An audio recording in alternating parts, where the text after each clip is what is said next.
सिर्फ एक्सपेक्ट करती रह जाती है। तो फौज की नौकरी ने न जाने उन्हें क्यों सर पे चढ़ाया था। पागल था वो पहले से, उसे और पागल बनाया था। रम सी गई थी उसकी बातों में, बातों का ना जाने उसने कैसा जाल बिछाया था। थाम कर हाथ मेरा ले आया था वो अपने घर और जिंदगी में, मांग में सिंदूर भर के मेरी दुनिया और मेरी जिंदगी दोनों को सजाया था। अभी शुरू ही नहीं हुई थी अठेलियां नए जोड़े की कि उनके वापस जाने का फरमान आया था। मैं रोते हुए पूछ रही थी कि कब आओगे तुम। अरे बाबा जल्दी आऊंगा ये कहकर उसने मुझे गले से लगाया था। वो झूठा है, झूठ बोलता है, सावन तो कब का आकर चला गया, वो तो इस सावन भी घर नहीं आया था। उस रोशनी कहाँ थी उसके बगैर उस चांद ने जो करवा चौथ पर इस बार आसमान में आया था। जो खुद बैठा था वो जंगलों में सूखी रोटियां लेकर, खुद बैठा था वो जंगल के अंधेरों में सूखी रोटियां लेकर, हमारे लिए दियों और मिठाइयों का ढेर भिजवाया था।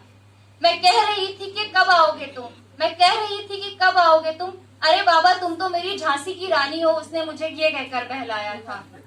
रोशन कहाँ थी उसके बगैर दिवाली हमारी, रोशन कहाँ थी उसके बगैर दिवाली हमारी। माता पिता रोकर रह गए इस बार भी, आखिर उनके घर का चिराग इस बार भी घर नहीं आया था। नया साल भी हर साल सा गुजरा था हमारे लिए, हमारा तो पुराना साल भी बीत नहीं पाया था। होली इतनी खुशनुमा थी कि बयां न हो शब्दों में, चुपके से आकर जब उसने चेहरे पे गुलाल लगाया था।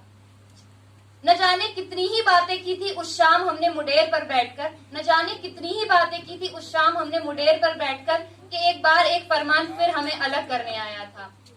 वादा निभाने इस बार वो जल्दी तो आया था, वादा निभाने इस बार जल्दी तो आया था। खामोश था वो कि उसके शहीद होने का गुणगान पूरे शहर में गुंजाया था। खामोश था वो कि उसके वीर गान पूरे शहर में गुंजाया था। एक बार वो फिर वादा निभाने तिरंगे में लिपट कर आया था। न जाने क्यों भीड़ उस शहीद की पत्नी को विधवा कह रही थी। अरे उसने तो अपनी दुनिया को खोकर वीर वधू होने का सौभाग्य पाया था। गर्व से चौड़ा जरूर था एक पिता का सीना, गर्व से चौड़ा जरूर था एक पिता का सीना। बेटे को खोकर उनके आंखों में आंसुओं का सैलाब आया था। आंचल फैलाकर रो रही थी माँ कि कब आएगा मेरा लाल। उसके करुण स्वरों से सबका हृदय भर आया था। मातृभूमि की रक्षा के लिए एक बार फिर एक लाल, एक माँ का सुहाग, एक पत्नी का सुहाग, एक माँ का लाल और एक पिता का गौरव इस बार तिरंगे में लिपट कर आया।